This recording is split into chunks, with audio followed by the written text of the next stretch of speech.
Welcome to the God is Not an Asshole podcast. If you are one of the many people done with religious dogmatism, hang on.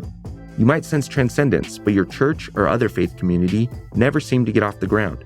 You realize that honoring your conscience means more than fitting in and keeping hard-to-explain rules? Hang on. You could probably think of the goodness in your tradition, and you tried your best to save that baby, but there's so much bathwater. Join your hosts, David Norman Moore Jr. in California and Carrie Connolly in New Jersey, who are collaborating to bring on guests who have found life on the other side of fundamentalism.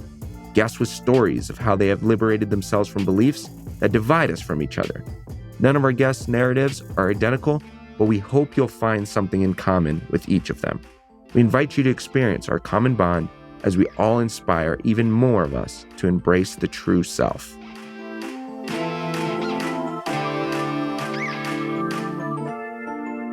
David, I told Carrie that some years ago, at this point, you said 2006 is when you started cartooning. So your first cartoon book would have come out when? Maybe 2009-ish. Okay, so I would not have known it at the time. I didn't look at the publication date, but I guess it was a brand new book when Peter Fish, our mutual friend, pulled it out. We were sitting at his dining room table, drinking wine and laughing to the point of tears. It was so hilarious because what it did is it uncovered the absurdity, the absurdity of fundamentalist practice, and not necessarily just fundamentalist, but just an insular church experience. You just pull the cover on that, and it was hilarious. So thank you for that. That's Naked Pastor 101. And I've got there's 10 more books that came out since then. So my latest one is Flip It Like This, which is my best of cartoon book. And I had to filter 4,000 cartoons down to 120 or 130 cartoons for that book. So that was a really tough project, but people are enjoying it just as much. I think that they are great gifts. Holidays or whatever. Birthdays. I think they are great gifts. I have to tell you, one time I sent a copy to a particular household, particular couple, and he asked me, "So why did you send this to us?" I didn't even have an agenda. I was just in the mood of being generous, and I guess it touched a nerve.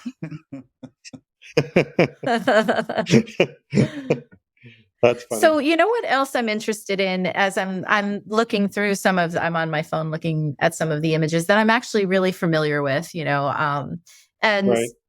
I'm looking at this one with the flock of sheep, and it says, "Whoa," and Jesus is over here holding a rainbow sheep over his shoulders, and the caption is, "Whoa, whoa, whoa, hold it right there. He wasn't lost. We kicked him out." And Jesus is looking at them like, what do you, like WTF, right? Yeah. The Jesus that you portray in all of your images has a very specificity to him, right? There are certain characteristics that this Jesus displays. Right. Can you talk a little bit about this Jesus that you have drawn so well? So, that one cartoon that started with a white sheep Jesus was carrying, and it was basically about being shunned by a church or whatever. So, whoa, he wasn't lost. We kicked him out. Was to just another white sheep. But somebody requested that I make the sheep on Jesus' shoulders if I could do a version with a rainbow sheep, and I did. And then somebody said, "Hey, can you do a trans sheep?" And I did. And then Jesus, they say, "We kicked him out." And Jesus says, "I know, and I found her." And then somebody says, "Oh, can they do her?" And he say him, and I think there's 11 iterations of that one cartoon. Oh, that's so cool. It is cool. Yeah, it's very, very cool. So that's a community built series right there. But yeah, for me, a lot of people say, do you believe in Jesus or whatever? And, we can go into all the research in the historical Christ, the historical Jesus and all that, where the many Jesuses represented in the Gospels or in Paul or whatever. But what I'm trying to do through my cartoons is work from the inside of what I think might be an unhealthy or mistaken theology and blow it up from the inside. Mm-hmm. So I'm taking the character of Jesus, this character, and basically saying, look, if you're going to believe in Jesus, this is what I think this Jesus should look like, not literally physically, but this is what he would do, I think. And so that's what all my cartoons of Jesus are. Often I'll have a cartoon with Jesus in it and somebody will say, he never said that, or where's that in the Bible? Well, it's not. I'm taking the character of Jesus and with that character putting words in his mouth that I think he would say. Mm-hmm. Doesn't John in the Gospel of John say, and many more things he said and did that weren't recorded, and so maybe these are some of the lost manuscripts of the historical Jesus that I came across in my findings. You're doing midrash, right? Isn't that what midrash is? Yeah. Yes. What's wrong with that? Right. Nothing. So, nothing. I have fun with it. I think for many people, like when Jesus is friends with a trans sheep, let's say, I've had so many trans people or LGBTQ plus people or whatever contact me and just like they're crying and they're saying, I feel healed like this by this image. And I think it's worth it. With looking at, the holiday season, you've got, some of yours are around what could be holiday kind of events. Yeah. And there's one that's a nativity scene, sort of. Yeah. And there's a legend where you have arrows where they're animals and arrows to foreigners, which would be the Magi, Joseph and Mary, nobodies. And then there's animals, and then the shepherd's unclean. And then there's one that says straw, and there's another one that says shit. And and up at the top, it says question, where are all the important people? And that speaks to, I think what you're saying, I mean, the very character of the hope and dream of any Jesus that, that everyday people would find as a companion, someone they'd have a beer with, I guess. Right. Sorry for those who abstain for whatever reasons, but just people who find warmth in the presence of another human. That would be the human, not somebody who subscribed to some kind of top-down framework, ideology. Does that kind of describe what you're saying when you talk about Jesus? Yeah. That cartoon came out of an actual incident in my life when I was a minister, and we have Lisa and I own a nativity scene that's carved out of olive wood from the Holy Land. And it's a very small set. It has Mary and Joseph and Jesus in a manger. It has a couple of cows, 3 sheep, and the 2 wise men. And it's very roughly hewn. And I remember setting that up one Christmas, and it just struck me. All these people were basically nobodies and insignificant. And then it made for a great sermon that Christmas for pointing out the fact that all the important people were arguing and debating and ultimately trying to squash this peace that was coming into the world. And I think that was a major theme was peace for all people, and, you know, Herod and so on, trying to squash that. And I that was momentous for me. So that's what the meaning of that cartoon is I've had some people say, but they are important. Isn't Mary important? That's not the point. The point is, in the world's standards, they were of no importance, and had no power, and yet the Bible seems to indicate it overturned the world, and so to me that was quite a significant flash of insight for me that I wanted to convey in a cartoon. And there's a little bit of humor in there, there's manure and, so a baby and foreigners and animals. So what did it feel like, when I was sitting at Peter and Mary Ellen's table looking at 101, I had never heard of you, and I would meet you shortly thereafter, but I had never heard of you. Yeah. I was wondering why I had never heard of you. And then I go back a couple of years later, and so many people had heard of you by then. It just happened. And I mentioned the Naked Pastor, and people would say, oh yeah, and so it was kind of surreal for me and I'm just an observer, but it was kind of surreal to, discover you. And then all of a sudden you're very discoverable. What did that feel like? Well, it feels good, but I also feel pretty vulnerable too. Like, my cartoons are getting known all over the place. They get shared. Nobody knows who David Hayward is. More people know who the Naked Pastor is because of the cartoons, and they've just gone far and wide. I just post it, and then people start sharing and everything. And so it's cool on the one hand. It's fun. I know because I'm enjoying myself, by the way. Well, my cartoons are reaching a lot of people. I try to do it in one frame with as few words as possible so that it's easy to translate. They are getting translated in all kinds of different languages. I just give people permission to do that. And then it's fun. I'm traveling more with speaking gigs and things. And in the airport, somebody will be like, are you the Naked Pastor? Can I get a picture? And it's so much fun. It's so much fun.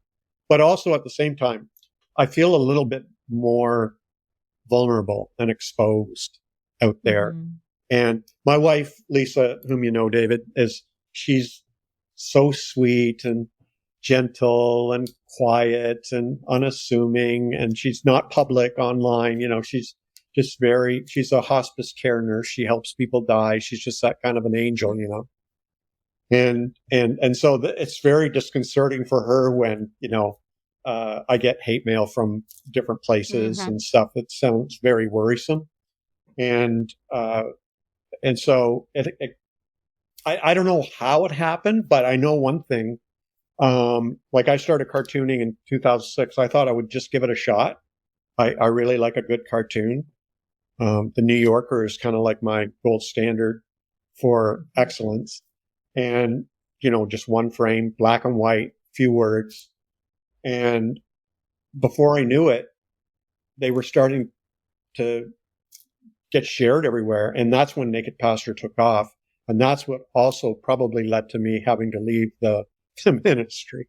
You're kind of like the Gary Larson of religion, right?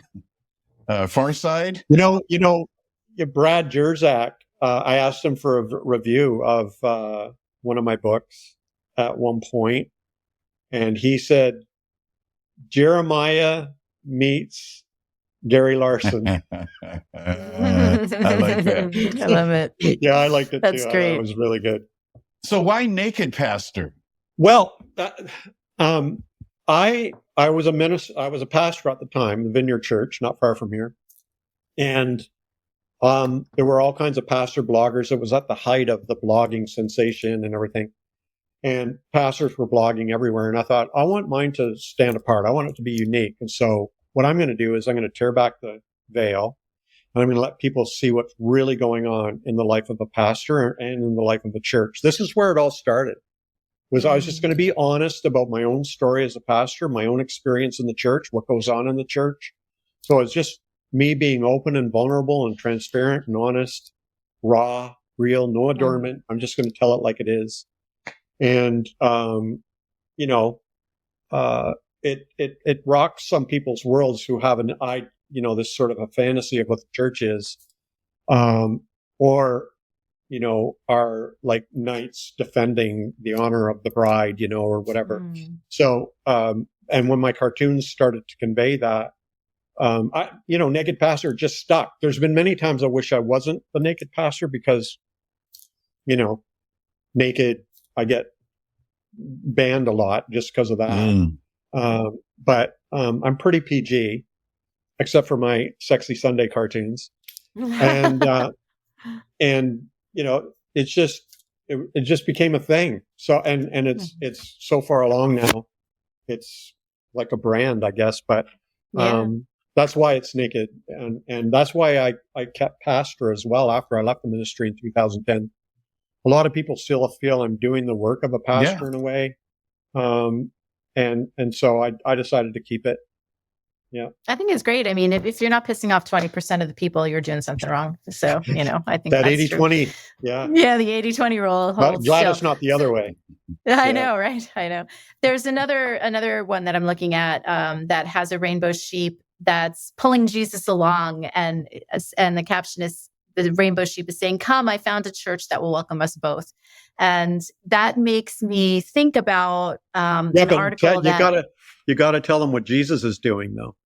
Oh yeah, he's kind of like this. He's kind of got his back heels like in. Yeah, he's not so sure. So yeah, that's interesting. I want to ask about that because what this makes me think about is this article that I read a couple months ago about pastors who were saying that they were preaching from, you know, the Sermon on the Mount. They were preaching from the Beatitudes, and people were coming up and being like, "You're preaching a weak Jesus, or woke Jesus, right? Like you can't do that anymore." Woke Jesus, right? Yeah, like and they didn't like it, right? So talk about this because why is Jesus digging his heels in, and what is it that you're trying to point out here? He's skeptical that the sheep has really found a church that is affirming and means it. You know, there's some churches in the area that claim to be affirming, and but you don't have to be there very long to realize it's a marketing scheme and it's not real. What they mean is we'll welcome you. You've got a year to change or whatever. I don't know. Right. But you can't actually be a true member, full member of the church. Yeah. So Jesus is a little bit skeptical that he's going to feel safe, you know, going to this church. So, I did a cartoon today, like I told you, where the woman's explaining to the church why she's leaving. And, some people get the misconception that I hate the church and I want it destroyed and want religion banned from the faith. That's not true. Because I consider the church like my spiritual mother, and I wouldn't be who I am or where I am without her. So much good has come from me being in the church. But I had to leave home. She was just way too controlling, and she was often abusive. So I had to leave. And, you know, I've visited other churches before and I felt comfortable and safe. And that's good. There are churches out there like that, but I think to be honest with you, and this isn't hyperbole, but I do think they're rare to find a church that is safe and where they are trying to provide a safe space for people to be their most authentic selves and figuring out how to do that in community. I think that's the church. That should be the church's primary job. One is figuring out how they should be asking this question. How can I be free without violating your freedom? And how can you be free without violating my freedom? There's no rule book for that. We have to negotiate that every step of the way. It's a relationship. That's how healthy communities are formed. But few churches are willing to wrestle with that question. And that's been my experience. It's been my observation, and it's what I'm hearing from other people as well. Yeah, I've often said that if I was looking for a church to attend, I would probably look for one that had a Black trans woman in some kind of leadership role, making decisions, that kind of thing. Because then I know I'd very likely be quite safe in that environment. Mm-hmm. Yeah. I wish I could remember names right now, but there are some Black trans women pastors. Yeah. I know one person in particular who goes to her church and just loves it and feels very safe there. He's gay and he's involved in the leadership as well. So there are churches out there like that. I was invited down to North Carolina to a community there, and it was an affirming church, and it truly is affirming. And I met a wide range of incredible people, very diverse community. I thought, yeah, this is. Do you remember which city that was? Charlotte. Oh, in Charlotte. Okay. Yeah. I think one of the things that, that we're speaking to, and the fact that why these churches are so rare, and going back to the people who are saying, oh, you're preaching a weak or a woke Jesus, is it comes down to the alignment of the church with systems of dominance and power, right? And I just, I'm curious to know, because I think, your work is absolutely a work of resistance, right? It is resistance of power, even though it never actually says I'm working to resist power, but that's what it's doing all the time, right? Yes, yeah. And so I'm wondering if you can speak a little bit about the ways about that topic, church power, dominance, and an alternative that your cartoons are pointing to. I believe in systemic evil. I just think it's a thing, and I believe the gravitational pull of all institutions is towards the dehumanization of its members. It's just gravity. And I think that the job of the leadership is to intentionally prevent that from happening. And it's a full-time job. And because, but that's the work, that's actually the work. This reminds me of a funny story of when we were trying to start this sort of a home group thing.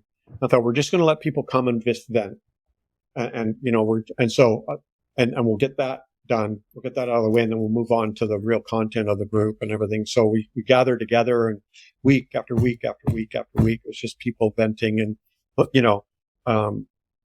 and then, others supporting them and all this kind of thing. And after a while, I was thinking, man, we need to move back. And then I realized, wait a minute, this is actually it.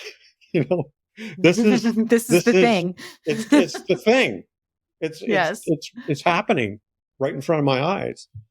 And I think that if churches gave up their agenda, gave up their mission statements, dropped visionary thinking, according to Bonhoeffer. 5-year plans. Yeah, according to Bonhoeffer. Bonhoeffer's Life Together, everybody quotes it, but they're not willing to live it. He says visionary thinking kills the church, kills community, and I believe it.